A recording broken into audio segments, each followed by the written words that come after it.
Kontrak revitalisasi alun-alun kota Probolinggo batal. Pemkot siapkan tender ulang. Media Proling News mengabarkan,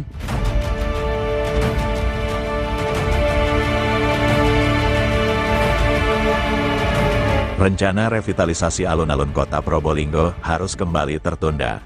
Proyek bernilai 9,45 miliar rupiah itu dipastikan batal dilaksanakan setelah penyedia jasa, CV2 Putri Pertahanan asal Sidoarjo, dinyatakan gagal memenuhi persyaratan kontrak. Kepala Dinas PUPR PKP Kota Probolinggo, Setiorini Sayekti, menjelaskan pembatalan kontrak terjadi karena penyedia tidak menyerahkan kembali surat penunjukan penyedia jasa, SPPJ, serta tidak mampu menunjukkan dana jaminan sebesar 10%. Batas waktu perbaikan sejak tanggal 15 Agustus sudah lewat, sehingga secara aturan penyedia dianggap gagal berkontrak. Terangnya, Rabu, tanggal 20 Agustus tahun 2025, malam. Akibat kondisi ini, Pemkot tidak memiliki pilihan selain melakukan tender ulang. Proses tersebut diperkirakan memerlukan waktu sekitar 1,5 bulan. Konsekuensinya, durasi pengerjaan menjadi semakin singkat. Sisa waktu yang ada hanya 3 bulan. Padahal detail engineering design, DET, saja idealnya butuh 4 bulan. Karena itu perencanaan harus ditinjau ulang, tambahnya. Nampaknya untuk Pemkot ya, kita kan kehilangan waktu ya. Harusnya sudah bisa melaksanakan, tapi sekarang nggak bisa melaksanakan. Sehingga nanti ketika saat retender, waktu kan sudah terkurangi. Yang dikhawatirkan kan nanti waktu mepet itu menuju akhir tahun, cuaca juga biasanya kan sudah masuk musim hujan. Kalau pekerjaan infrastruktur ketika musim hujan pasti ada hambatan ya istilahnya, tapi ya perlu nanti itu ada penanganan-penanganan secara khusus gitu. Kalau dampak untuk penyediaannya, ini kami sekarang kan sedang evaluasi dengan advisor kami, advisor LKPP, apakah nanti sanksi apa yang harus diberikan sesuai dengan regulasi. Bisa jadi nanti masuk blacklist atau tidak, itu nanti masih kami evaluasi. Siap. Setiorini mengungkapkan pihaknya akan menggandeng Institut Teknologi 10 November, ITS, Surabaya, untuk mencari solusi teknis agar pekerjaan tetap bisa dijalankan. Masih mungkin dilakukan, asal penyedia yang baru memiliki modal kuat dan berkas administrasi lengkap. Konsep pabrikasi cash and carry akan kami terapkan agar pekerjaan bisa dipacu, ujarnya. Mengingat keterbatasan waktu, pengerjaan proyek direncanakan dilakukan bertahap. Beberapa titik prioritas akan dituntaskan lebih dahulu, sedangkan sisanya dilanjutkan tahun depan. Kami tetap berkomitmen merealisasikan program ini karena termasuk janji wali kota. Hanya saja evaluasi akan diperketat supaya tidak terjadi kegagalan kontrak lagi, tegasnya. Selain kehilangan waktu, kondisi cuaca pada akhir tahun yang tidak menentu juga menjadi tantangan tersendiri bagi penyelesaian proyek. Karena itu, proses seleksi penyedia di tender ulang nanti akan dilakukan lebih hati-hati. Kami akan lebih selektif memilih kontraktor yang benar-benar berpengalaman, kompeten, serta memiliki kemampuan finansial memadai. Pungkas Setiorini.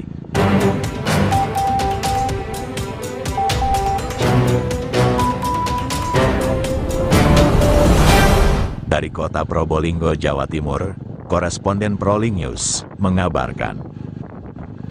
Ya, sebelum saya mengomentari, ya itu pertama memang tentu saya apresiasi dulu ya, bahwa pemerintah kota memang sekarang ini lagi kebut-kebutnya ya untuk menyelesaikan atau menyerap seluruh anggaran di tahun 2025. Nah, berkaitan tentang proyek revitalisasi alun-alun yang saya bisa dapatkan dari LPSE informasi tender di Kota Probolinggo oleh Dinas Pekerjaan Umum dan Penata Ruang ya, Kota Probolinggo dengan nilai pagu ya 9.450 juta ya pagunya ya. Terus kemudian dengan HPS-nya 9.449 juta sekian. Nah, sekarang beredar bahwa terjadi gagal kontrak. Nah, secara regulasi seperti yang dijelaskan oleh Kepala Dinas PUPR, memang regulasinya seperti itu apabila salah satu rekanan yang dalam kompetisi itu memenangkannya, maka dia harus menyelesaikan beberapa persyaratan seperti yang disampaikan oleh Kepala Dinas PUPR Kota Probolinggo. Namun saya sedikit mengkritik, nah kenapa alasannya sehingga rekanan itu kok sampai mundur atau tidak mau melanjutkan kontrak itu. Perlu saya sedikit menggambarkan saja bahwa untuk menjadi seorang pemenang tentunya pihak rekanan juga pasti sudah mengeluarkan biaya atau secara finansial sudah jelas pasti. Ini sudah menang kok malah ditinggal.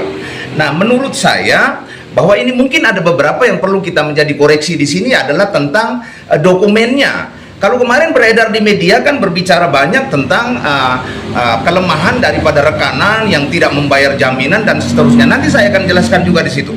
Jadi berkaitan tentang itu, saya mengkritik tentang dokumen bahwa di sana kami menemukan dugaan tindakan yang dibuat di sana dalam dokumen yang terjadi monopoli. Monopoli inilah yang menjadi satu keberatan daripada beberapa rekanan termasuk pemenang ini sehingga dia gak mau meneruskan tender ini.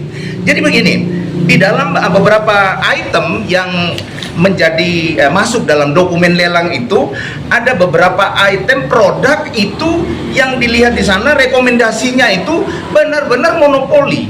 Jadi merek itu hanya satu. Misalnya terkait tentang pabrikan, ya. Memang secara saya tidak menjelaskan, nanti saya akan menjelaskannya. Jadi secara pabrikan misalnya ada pabrik A, ada pabrik B. Ini direkomendasi dokelnya itu hanya satu pabrikan. Ini menurut kami ini kan terjadi monopoli di sana. Ini sama-sama SNI-nya dan ini jelas merugikan rekanan. Ada apa dengan itu? Kenapa tidak merekomendasikan pokok ini produknya, misalnya kita beli semen, ya sudah semen sesuai SNI, merek apa saja kan begitu. Ini enggak. Di dalam dokumen lelang itu beberapa item di sana itu menyebut merek itu aja. Jadi kalau rekanan tidak beli itu berarti kami akan kritik. Dan ini kan kita melihat ini terjadi persaingan tidak sehat, baik harga dan baik mutu dan begitu. Ini kan akhirnya kan tidak sehat dokumen yang dibuat ini. Itu kira-kira itu. Dan selanjutnya setelah terjadi gagal tender ini, kami juga melakukan kajian atau survei kami kepada beberapa rekanan bahwa apabila pemerintah kota dalam hal ini PUPR terus melakukan retender dengan dokumen yang sama, maka mereka keberatan dengan dokumen itu. Berarti harus dirubah ya? Harus dirubah dokumen itu. Karena di situ jelas dia menyebut merek, menyebut nama pabrik, tapi hanya satu di situ. Ini yang tidak bagus. Jadi diatur jelas ya bahwa monopoli itu tidak boleh terjadi di sini. Itu yang pertama. Terus kemudian yang kedua tentang jaminan. Nah, jaminan ini tidak ada dalam aturan konstruksi secara nasional, itu tidak ada. Sementara itu rujukan yang dipakai apabila seorang pemenang itu diumumkan menang, dia hadir di panitia lelang, baru dia disuruh untuk memberikan jaminan. Ini rekomendasinya mereka ambil dari Perwali nomor 63 tahun 2020 yang hanya berlaku di kota Probolinggo, tidak berlaku secara nasional. Makanya rekanan dari luar kota juga bertanya, ini jaminannya banyak sekali, kan begitu. Berarti perwalinya ada cantolan di atasnya ya, cantolan hukum maksudnya. Saya baca perpresnya tidak ada tentang jaminan itu, nggak ada. Justru yang ada adalah pemenang itu akan diberikan uang muka kalau nggak salah itu ya 30%. Itu tidak berlaku di Probolinggo, tidak dicairkan 30% itu kepada rekanan pemenang itu. Jadi sudah modal sendiri terus memberikan jaminan. Cantolannya apa sekarang? Cantolannya adalah Perwali 63 tahun 2020. Berapa ketentuannya? Nah, sesuai yang disebut oleh PUPR kemarin ya. Jadi bagi rekanan yang tidak pernah menang tender di Probolinggo, tentunya dia akan bertanya banyak. Ya, seperti yang disebut tadi oleh PUPR tadi, ada 5%, terus kemudian ada 10%. Begitu. Pak, ini kan proyek gagal tender.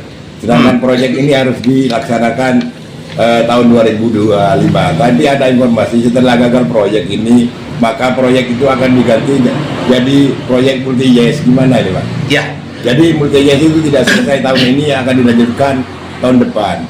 Ya, masih menurut pengamatan kami, multi yes itu boleh-boleh saja apabila proyek itu dianggap sangat vital ya, misalnya rumah sakit atau seterusnya. Ini alun-alun, berarti perencanaannya kurang matang.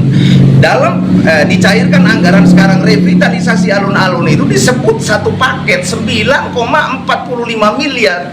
Ini mau dipecah-pecah, tentunya regulasinya juga harus jelas ya, termasuk DPR juga harus tahu di sana, tidak serta-merta dari 9,45 miliar terus langsung dipecah begitu. Nah, perlu regulasi juga sehingga tidak berdampak hukum di kemudian hari. Begitu menurut saya. Oke. Terima kasih Pak Wali Kota. Ya, siap.